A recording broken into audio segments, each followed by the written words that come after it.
Welcome to Be Less Stupid. I'm your host, John Hotchkiss. Okay, so you want collusion with Russia? Here it is. I've got collusion with Russia for you. Okay? It's not very complicated, but it does take just a little bit of explaining. Here we go. Starting in 2005 and for the next 10 years, Paul Manafort worked as a political consultant for a guy named Viktor Yanukovych. He was the Ukraine's former prime minister. Yanukovych is a very bad guy, a Vladimir Putin ally, and a triple word score in Scrabble.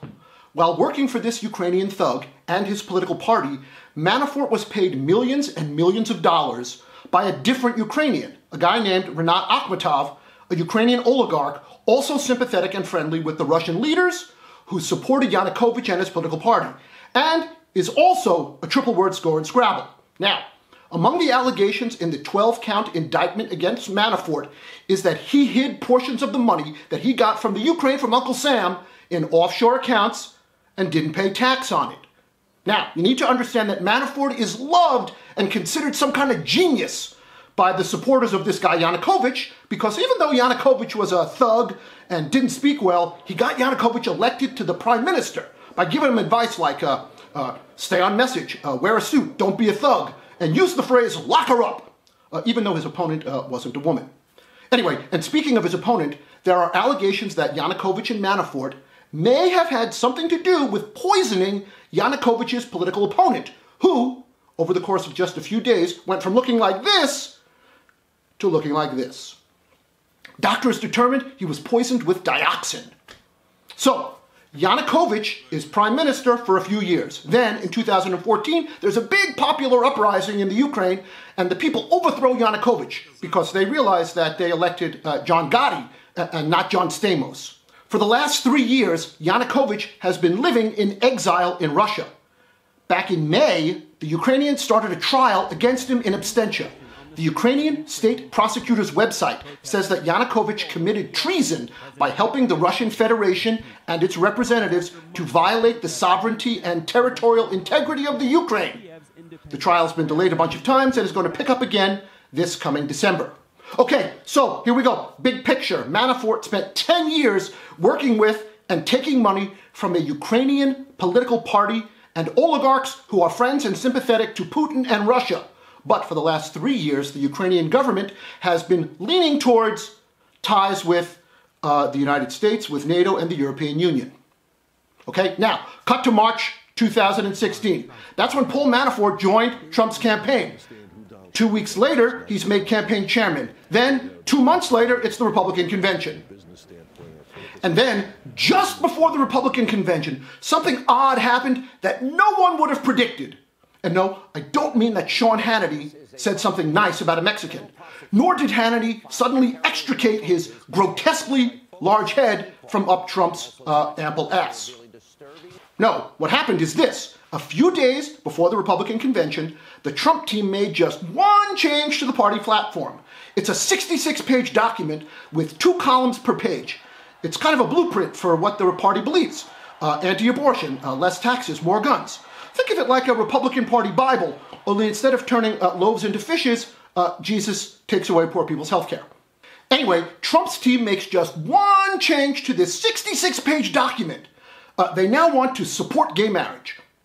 I'm kidding. No, that's not the thing. The one thing that they change is the wording of the GOP support for the people of the Ukraine, who, when we last left them, had overthrown their douchebag dictator and were now supporting NATO and the European Union while simultaneously fighting the Russians who had invaded their country and annexed the Crimea in Ukraine's southern region. Now, this platform, before Trump's team changed it, originally calls for the Republicans to support arming the Ukrainian people with lethal weapons to fight back against Russia. Then, after Trump's team made their change, the language read, the GOP would support providing Ukrainian rebels with appropriate assistance. So, it went from arming Ukraine to providing appropriate assistance. It's like the difference between taking a guy who just slashed his arm with a chainsaw, right? It's gushing blood and his bone is exposed like after you gnaw the meat off a chicken wing. And instead of taking him to the emergency room, you tell him to kick some dirt on it, to man up, and to walk it off. So, how does softening the language in the GOP platform on assistance to the rebels in the Ukraine help Russia? Why does it matter if we help or don't help them? Well, there's a few reasons. There are large, untapped fields of natural gas in the Crimea, and Russia wants that gas. You see, right now, Russia provides Europe with the largest percentage of their natural gas. And if the Ukraine were able to monetize their natural gas, the Ukraine would become competition to Russia, and Russians would make less money. Second, Russia needs to maintain their image as a military and political leader in the region. The Russians believe that if America believes that Russians are determined to expand their territory into more of Europe, that they will then have leverage when it comes to exacting concessions, let's say on, for example, like trade. Third, by limiting Europe's access to the Ukraine, it prevents NATO from having a staging area on the Russian border should they ever think about invading Russia.